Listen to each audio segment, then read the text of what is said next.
A common question posed to me is if I believe our country and our civilization will survive. And my answer has always been, sure.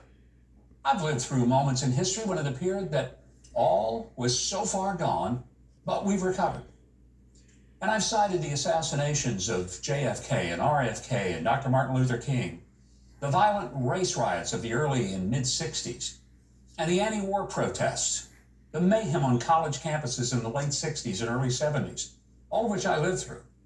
I remember the sexual liberation craze of the 60s and 70s, where commitment and marriage were scoffed at in favor of open sexual promiscuity brought on, in part, by easy access to birth control pills and abortion.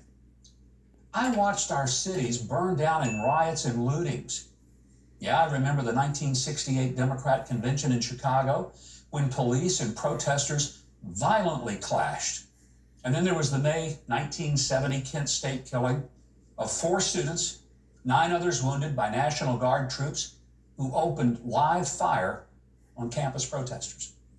I witnessed the scandal and ultimate resignation of a president, the Iranian takeover of an embassy, and the taking of 52 American hostages held for 444 days by radical Muslims. I've seen oil embargoes. You remember those? They caused long lines at gas stations.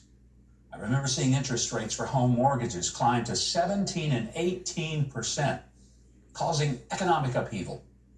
There have been drug use crises that made it appear that an entire generation would drop out and get doped up.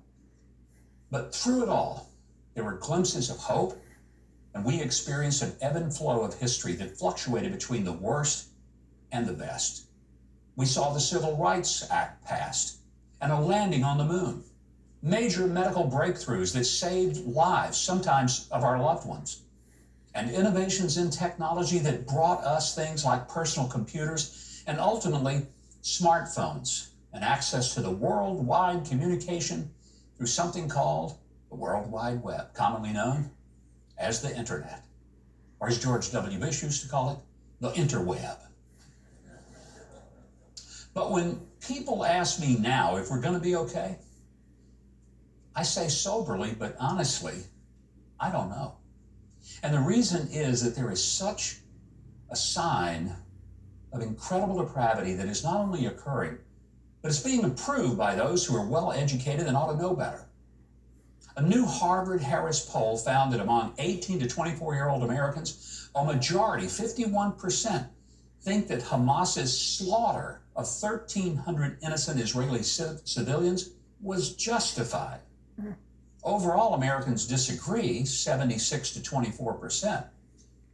And those of us over 65, well, we disagree, 91 to 9%.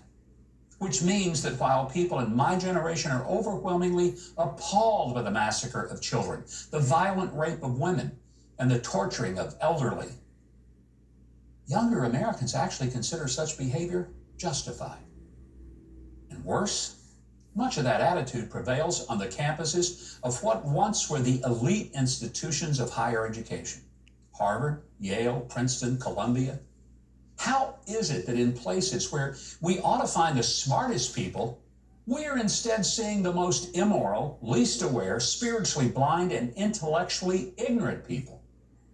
I mean, we've got people appointed to the Supreme Court who can't answer the simple question, what is a woman? Sort of simple fear that it might offend those who argue that gender is no longer a scientific or biological reality.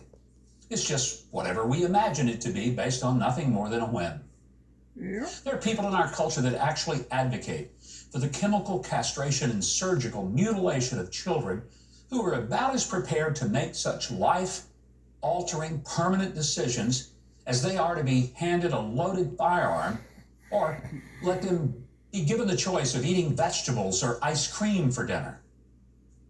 But the reason for which I lose my optimism most is that in the past, there was a remnant of sane and moral people who never wavered from believing and advocating for biblical truth and the Judeo-Christian norms of simply treating others as one desired to be treated, and believing there was a God, that he was involved in our world and we should follow his laws.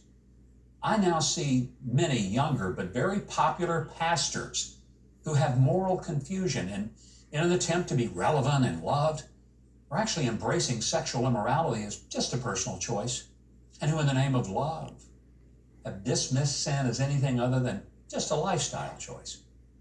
If this trend continues, I can't imagine the patience of God lasting indefinitely.